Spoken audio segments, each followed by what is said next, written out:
सभी बच्चों के लिए और बच्चों सभी ईश्वर कृपा से ठीक होंगे। आज हम आपके इस वीडियो में पैसिव वॉइस के चैप्टर को आगे बढ़ा रहे हैं। जो महत्वपूर्ण रूल्स थे उनको हमने आपके लिए एक्सप्लेन किया, उनके एग्जाम्पल्स आपको दिए, हल किया और आप सभी छात्रों ने भी अपने इंग्लिश के कंप्लीट कोर्स से उन एग्जाम्पल्सों को हल किया होगा। आगे जो एग्जाम्पल के तौर पर हम आपको पेश कराएंगे, तो जैसे यहाँ क्लास 10th,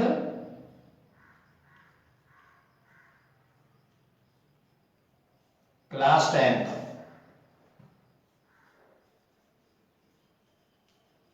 पैसिव वॉइस।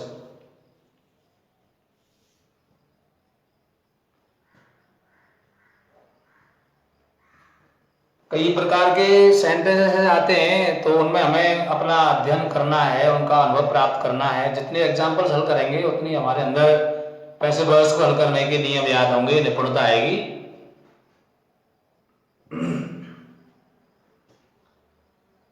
तो देखो रूल,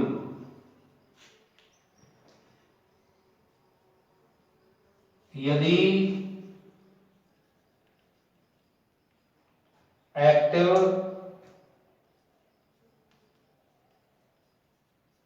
वॉइस का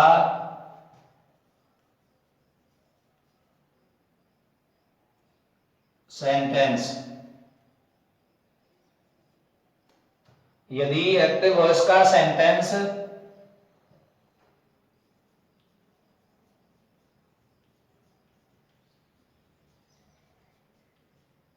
कॉम्प्लेक्स सेंटेंस हो तो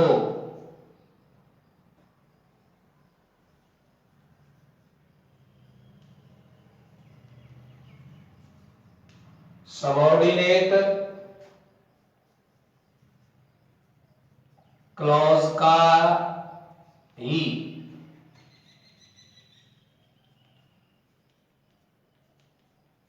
पैसिव वॉइस बनाते हैं।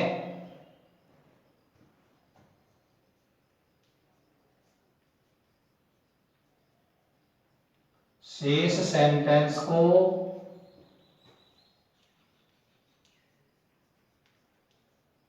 कनेक्टिव सहित जोड़ते हैं।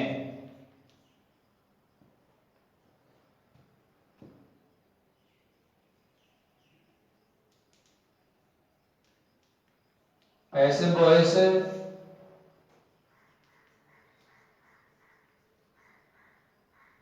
का प्रारंभ इट इज बाज प्लस वर्ब की थर्ड फॉर्म से करते हैं।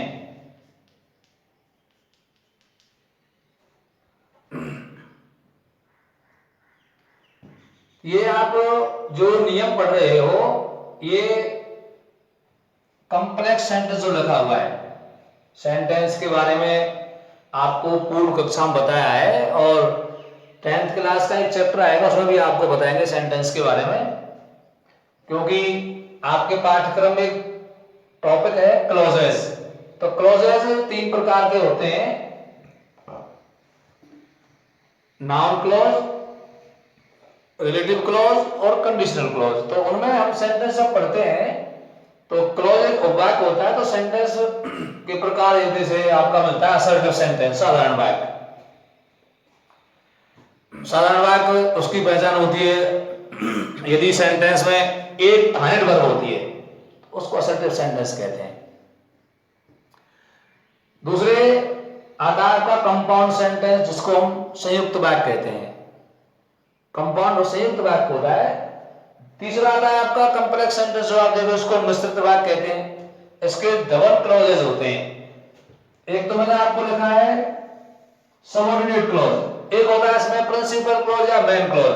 तो प्रिंसिपल क्लॉज और जो मेन क्लॉज होते हैं उनका पैसिव वॉइस नहीं होता है, उसको हम जो कहते हैं जोड़ेंगे, केवल सबऑर्डिनेट क्लॉज का पैसिव वॉइस बनता है, उसका शॉर्ट नाम दे रखा है, ये प्रारूप है। जैसे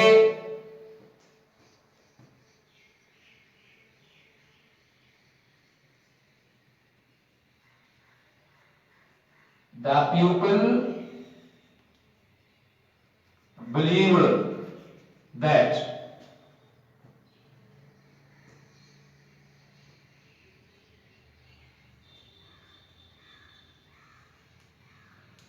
nothing is done, nothing is done in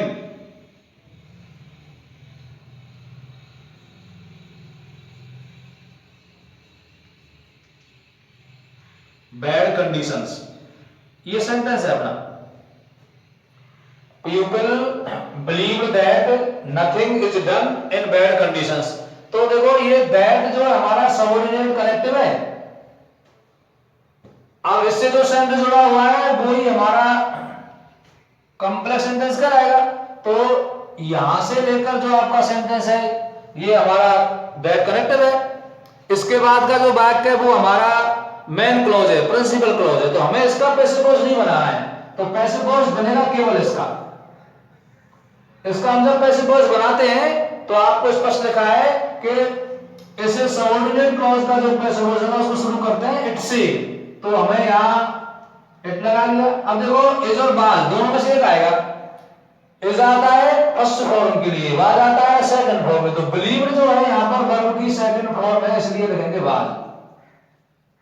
अब यहां पर तो सेकंड फॉर्म है, लेकिन यही यहां पर वाज के साथ लगकर थर्ड फॉर्म बन जाएगी, ये थर्ड फॉर्म है तुम्हारी बिलीव्ड। It was believed. आप जान रहे हैं कि यहां पर जो कर्ता द पीपल है ये अनइम्पोर्टेंट है, इसका प्रयोग हम यहां वाक्य में नहीं करेंगे। तो इट वाज बिलीव्ड से सेंटेंस को हमें जोड़ना है कनेक्टिव से, that nothing is done in bad condition. जैसे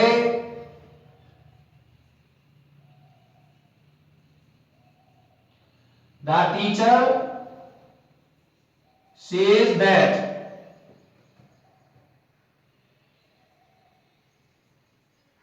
गॉड इज एवरीवेयर। सेंटेंस है the teacher says that God is everywhere. इसका जब पैसिव वॉइस बनेगा जिससे हमें कोई फिर भी नहीं छोड़ना है, हमें इसी का पैसिव वॉइस बनेगा। तो ये बनेगा इट इज, सेज का थर्ड फॉर्म सेड और कनेक्टिव हो जाएगा दैट पूरे सेंटेंस में।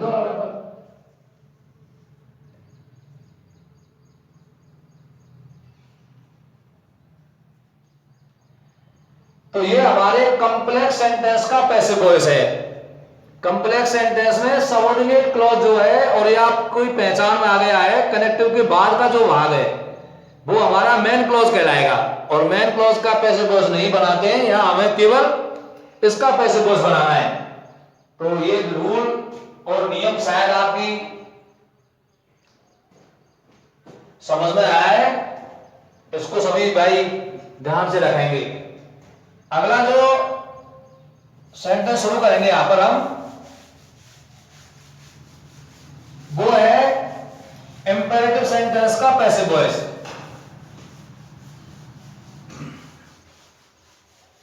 इंपेरेटिव सेंटेंस के विषय में पूर्व कक्षा में पढ़ा है, और अगला जो एक चैप्टर समाप्त हुआ है आपका नरेशन, उसमें भी हमने आपको बताया है। तो पहले थोड़ी सी जानकारी हम एक बार पुनः इंपेरेटिव सेंटेंस के बारे में कर लेते हैं।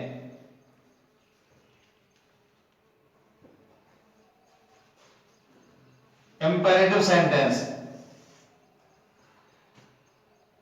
इंपेरेटिव सेंटेंस क्या होता है? इसको हम आज्ञा सूचक सेंटेंस कहते हैं। हिंदी में इसका डेफिनेशन भी आपको दिया, लेकिन जो प्रमुख पहचान है, अंग्रेजी में मुख्य वाक्य को पहचानना है, इस पर हमको पूर्ण फोकस करना है। इंपेरेटिव सेंटेंस में सबसे मुख्य पहचान वो ये है कि ऐसे वाक्यों में सब्जेक्ट नहीं होता है। इंपेरेटिव सेंटेंस में सब्जेक्ट नहीं होता है, कर्ता नहीं होता है। जिन वाक्यों में सब्जेक्ट नहीं आता है वो सेंटेंस इंपेरेटिव सेंटेंस ही होते हैं। कर्ता क्यों नहीं आता है, क्या कारण है कर्ता नहीं आने का? तो आपने इसी चैप्टर में एक नियम पढ़ा कि अनइम्पोर्टेंट सब्जेक्ट का प्रयोग पैसिव वॉइस के वाक्य में नहीं करते हैं। तो यहां पर भी हमें उसी तरह आपको ध्यान रखना है, इंपेरेटिव सेंटेंस का जो कर्ता होता है वो छुपा होता है सेकंड पर्सन का।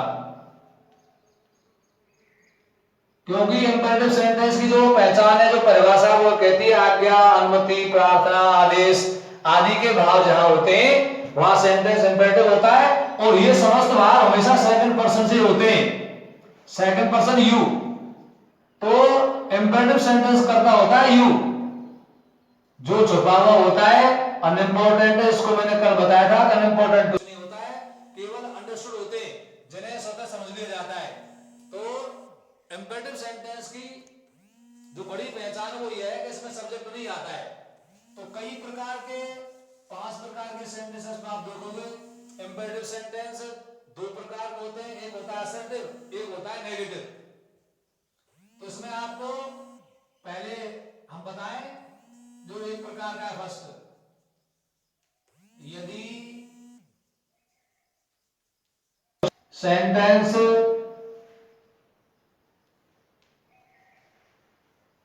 वर्ब की फर्स्ट फॉर्म से प्रारंभ होता है, तो उसका जो स्ट्रक्चर है, फॉर्मूला है पैसिव वॉइस का, वो बनता है let plus object plus be plus verb की थर्ड फॉर्म। ये इसका स्ट्रक्चर है, ये फॉर्मूला है। यदि सेंटेंस हमारा वर्ब की फर्स्ट फॉर्म से होता है तो उसका स्ट्रक्चर बनेगा वो ये बनेगा, जैसे देखो ओपन द डोर, इसका जब पैसिव वॉइस बनाया है इस फॉर्मूला के अनुसार, सूत्र के अनुसार पहले लगाएंगे आप लेट, उसके बाद ऑब्जेक्ट, ऑब्जेक्ट है the door, let the door, उसके बाद बी और थर्ड फॉर्म ओपन, इस तरह से बनेगा। इसी प्रकार से हमारा यह है right these lines in your notebook. वही हमारा सेंटेंस शुरू हो रहा है राइट से, वर्ब की फर्स्ट फॉर्म है, तो यहां पर हम करेंगे let these lines, let these lines be written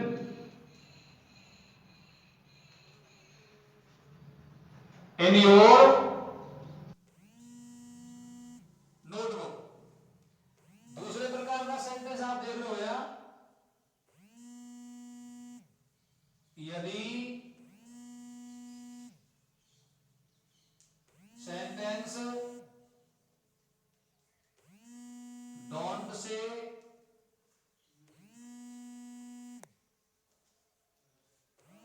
प्रारंभ होता है,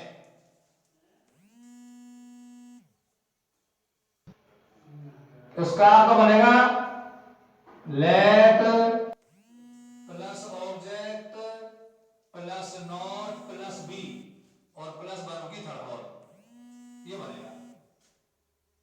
जैसे देखो डोंट टच दीज वायर्स, इसका हम जब पैसिव वॉइस बनाएंगे तो देखो लेट ऑब्जेक्ट है these wires, these wires not be touch. इस प्रकार से हमारा पैसिव वॉइस बनेगा। आज की वीडियो इतना है, बहुत है। कल आपका ये चैप्टर समाप्त हो जाएगा। धन्यवाद।